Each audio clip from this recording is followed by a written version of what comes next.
السلام علیکم ورحمۃ اللہ وبرکاتہ۔ سوال یہ پوچھا گیا کہ بازو کے اوپر یا ہاتھوں کے اوپر یا گردن کے پاس اپنا نام لکھوانا یا کوئی ڈیزائن بنوانا یا مشین کے ذریعے کچھ بھی وہاں پر زینت کے لیے ڈیزائن کروانا، یہ کیسا؟ اس کو عموماً ٹیٹو بھی کہتے ہیں۔ اور اگر کسی نے غلطی سے یہ بنوا لیا، کر لیا، تو اب اس کے لیے کیا حکم ہے کہ وہ کیا کرے؟ تو اس حوالے سے گزارش یہ ہے کہ یہ جو ٹیٹو بنایا جاتا ہے بازو کے اوپر یا جسم کے کسی حصے پر ڈیزائن بنوایا جاتا ہے، عموماً یہ مشین کے ذریعے یا پھر سوئی کے ذریعے جسم کو کھود کر اس کے اندر انک کے ذریعے یا رنگ کے ذریعے لکھا جاتا ہے۔ تو اس انداز میں یہ لکھوانا اور ٹیٹو وغیرہ بنانا یہ ناجائز اور ممنوع ہے۔ اس کی ایک وجہ یہ ہے کہ یہ اللہ تبارک و تعالیٰ کی بنائی ہوئی چیز کو بدل دینا ہے۔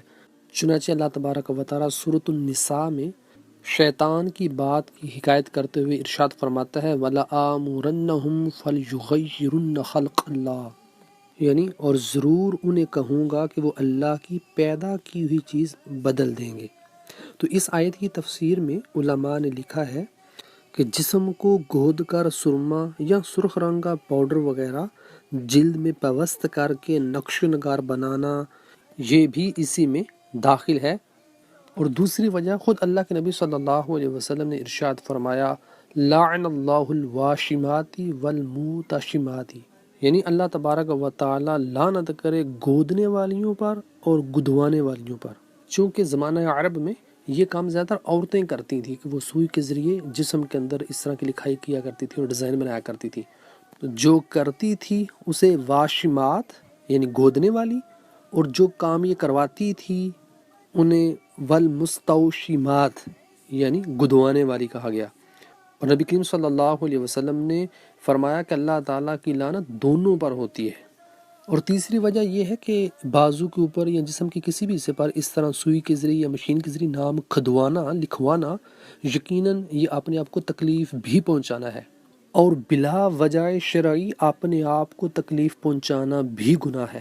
چنانچہ ارشاد الساری شرح صحیح بخاری کے اندر ہے ان جنایت الانسان علی نفسہ کجنایتہ علی غیرہ فی الاثم لان نفسہ لیست ملکا لہ مطلقا بل ہی للہ، یعنی بے شک انسان کی اپنی ذات پر زیادتی کرنا بھی گناہ ہے جیسے کہ دوسرے پر زیادتی کرنا گناہ ہے، کیونکہ انسان اپنے نفس کا مطلقاً مالک نہیں ہے بلکہ یہ اس کا جسم اللہ تعالیٰ کی ملکیت میں ہے۔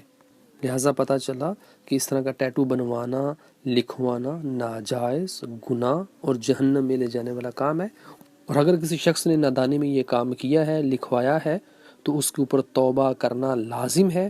اب اگر اس کو بغیر تغییر کے ختم کرنا ممکن ہو تو اس کو ختم کر دے، اور اگر بغیر تغییر کے ختم کرنا ممکن نہ ہو تو اسی کے حال پر چھوڑ دے، لیکن توبہ و استغفار کرتا رہے۔ ھذا ما ظہر لی واللہ رسول اعلم بالصواب۔